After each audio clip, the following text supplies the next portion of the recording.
छोड़कर चले जाएंगे तो मेरा और बच्चियों का क्या होगा? तुझसे एक बेटा मांगा था, लेकिन तूने मुझे आज तक एक भी बेटे का सुख नहीं दिया। बस बेटी पर बेटी पैदा करती रही।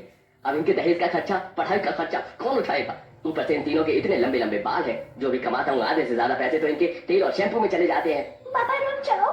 पापा देखो माँ की तबीयत कितनी ज्यादा खराब है। अगर आप हमें छोड़कर चले गए तो हमारा क्या होगा? अरे मेरी बारात से कल की मरती है, आज मर जाओ, कोई मतलब नहीं है मुझे तुम लोगों से। इतना कहकर मनोज अपने कपड़े लेता है और घर में बचे कुछ पैसे लेकर अपनी पत्नी अलका और 3 बेटियों को छोड़कर हमेशा हमेशा के लिए चला जाता है। हे देवी माँ, अब तो ही मेरा और मेरी इन 3 बेटियों का सहारा है, हमारी रक्षा कर। अलका अपनी तीनों बेटियों को गले लगाकर रोने लगती है। अलका के पति मनोज की हमेशा से यही चाहती है कि उसके बेटे हों, लेकिन बार बार अलका के 3 बेटियों को जन्म देने के बाद अब मनोज अलका और अपनी खुद की ही 3 बेटियों से बेइंतहा नफरत करने लगा था। इसलिए अब वो अपनी तीनों बेटियों और पत्नी को बेसहारा छोड़कर हमेशा के लिए चला जाता है। रूही, माँ ने 4 दिनों से कुछ भी नहीं खाया है। माँ तुम अपना ख्याल रखना, हम कहीं से बाहर से कुछ खाने को लेकर आते हैं। मेरी बच्चियों, तुम बाहर से खाना कैसे लेकर आओगी?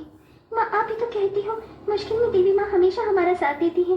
बस आप यहीं आराम करो, हम अभी आते हैं। तीनों बेटी अपनी बीमार माँ के लिए खाना लेने चली जाती हैं। तीनों बहनें कई लोगों के सामने हाथ जोड़कर मदद मांगती हैं, लेकिन कोई उनकी मदद नहीं करता। जिसके बाद अब रूही जहाँ मंदिर के बाहर बैठकर भीख मांगती है। प्रेरणा रोड पर बैठकर लोगों के जूते साफ करती है और वहीं मेघा ढाबे पर लोगों के जूते बर्तन धोती है। और जमा किए गए पैसों से तीनों बहनें अपनी माँ के लिए खाना और दवाई लेकर आती हैं और अपने हाथों से अपनी माँ को खिलाती हैं। नहीं बेटा, बस मेरा पेट भर गया, अब तुम तीनों खा लो। नहीं माँ, आप खा लो, आपको दवाई भी खानी है। अगर दवाई नहीं खाओगी तो ठीक कैसे होगी? अपनी छोटी छोटी बेटियों को अपना इतना ख्याल रखता देख अलका की आंखों में आंसू आ जाते हैं। और ऐसे ही गरीबी में तीनों बेटियों और माँ घुट घुट कर अपने दिन गुजार रहे होते हैं। और एक दिन, अरे चलो चलो, ये मकान फौरन खाली करो। हमें तुम तीनों माँ बेटियों को अपने घर में मुफ्त में और नहीं रहने दे सकता। मालिक भगवान के लिए हम पर रहम कीजिए, हमारे बाबा हमें छोड़कर चले गए हैं। माँ बीमार है और हम तीनों बहनों को कहीं पर भी कोई काम नहीं मिल रहा है। ऐसी हालत में हम आपके किराए कैसे चुकाएंगे? अगर आप हमें घर से बाहर निकाल देंगे तो हम लोग कहाँ जाएंगे? सड़क पर भिखारी के साथ झोपड़पट्टी में रहो, लेकिन अब मैं तुम्हें इस घर में और नहीं रहने दूंगा। मालिक बस हमें 2 हफ्ते की मोहलत दे दीजिए, हम 2 हफ्ते में आपका सारा किराया चुका देंगे। अगर ना चुकाए तो हम लोग खुद इस घर को छोड़कर चले जाएंगे। मेघा की बात सुन मकान मालिक प्रसाद उन्हें 2 हफ्ते की मोहलत देकर चला जाता है। जिसके बाद तीनों बेटियां अपनी माँ से लिपट कर रोती हैं कि तभी अचानक अलका जोर जोर से खांसना शुरू कर देती है और उसे खून की उल्टियाँ शुरू हो जाती हैं। मेरी बच्चियों, अब मेरे जाने का वक्त आ गया है। तुम तीनों अपना ख्याल रखना, बाहर नहीं जाने देंगे। हे देवी माँ, अब तो कोई अपना चमत्कार दिखाओ और हमारी माँ को बचा लो, वरना हमें अपने पास बुला लो। प्रेरणा इतना बोल ही रही होती है कि तभी उन तीनों बहनों के लंबे लंबे बालों में सुनहरी रोशनी होती है और उन बालों में से आवाज आती है, अब वक्त आ चुका है कि हम तुम्हारी मदद करें। उन बालों से जैसे ही आवाज आती है कि प्रेरणा के बालों में से एक सुनहरी रोशनी निकलती है और उसके सामने एक औषधि आ जाती है। तुमसे ये औषधि अपनी माँ को खिला दो, तुम्हारी माँ फौरन ठीक हो जाएगी। ये सब देख तीनों बहनें काफी हैरान होती हैं, लेकिन अपनी माँ की जान बचाने की बात सुन प्रेरणा जल्दी से अपनी माँ को औषधि खिला देती है और देखते ही देखते अलका पूरी तरह से ठीक हो जाती है। मेरी बेटियों, ये कैसे हुआ? ये तुम्हारे बाल हम इंसानों की तरह बातें कैसे कर सकते हैं? क्योंकि हम जादुई बाल हैं, इसलिए और अब वक्त आ चुका है कि हम तुम्हारी मदद करें। तुम जो भी चाहे हमसे मांग सकते हो।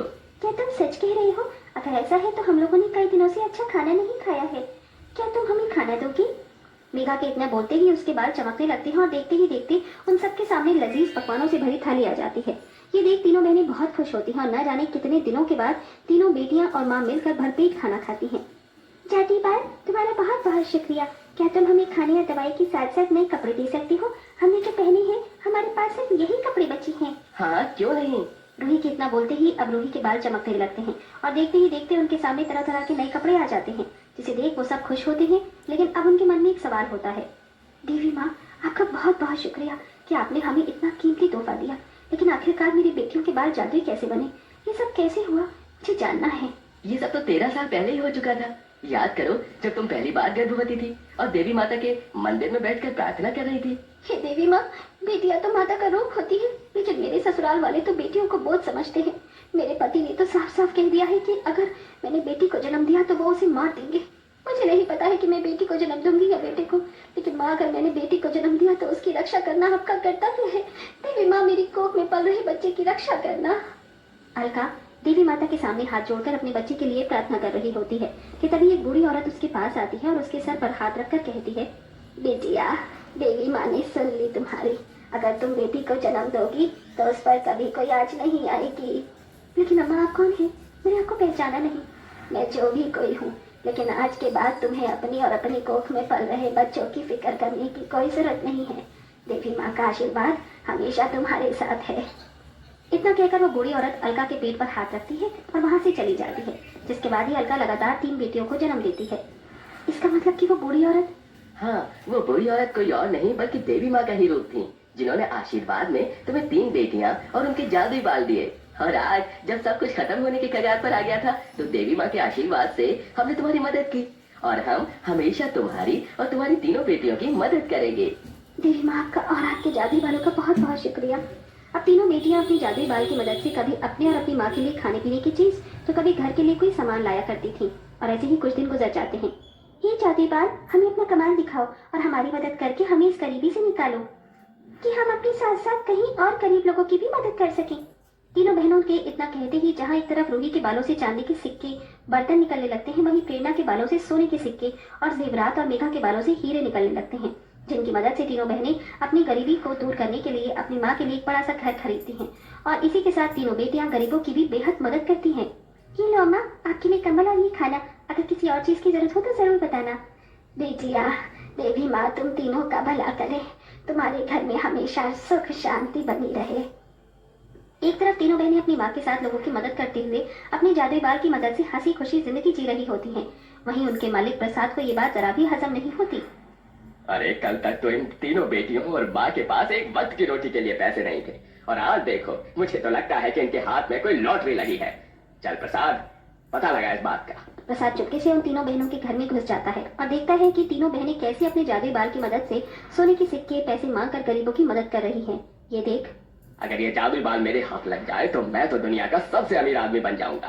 प्रसाद के मन में अब जादुई बालों को देखकर लालच जाग चुका था, इसलिए वो रात होने का इंतजार करता है और जैसे ही रात होती है वो तीनों बहनों के कमरे में घुस जाता है और अंधेरे का फायदा उठाकर वो प्रेरणा के जादुई बालों को काटने ही वाला होता है कि तभी अचानक कमरे की लाइट ऑन हो जाती है और तीनों बहनों की आंखें खुल जाती हैं। वहीं प्रेरणा के बाल अब प्रसाद को पूरी तरह से जकड़कर हवा में घुमाने लगते हैं। अरे बचाओ, बचाओ मुझे नीचे उतारो मुझे, अरे बचाओ। क्यों बच्चों, अब आया ना मजा? मेरे जादुई बाल इसे नीचे उतार दो। प्रेरणा के इतना बोलते ही उसके जादुई बाल प्रसाद को नीचे उतार देते हैं। अरे अच्छा हुआ तुमने इसे रोक दिया, वरना आज तो मैं मर ही जाता। देख लिया अपनी लालच का नतीजा। अब करोगे तुम दोबारा ऐसा? मैं कभी ऐसा नहीं करूंगा और न ही इस बारे में किसी को बताऊंगा। मुझे माफ कर दो।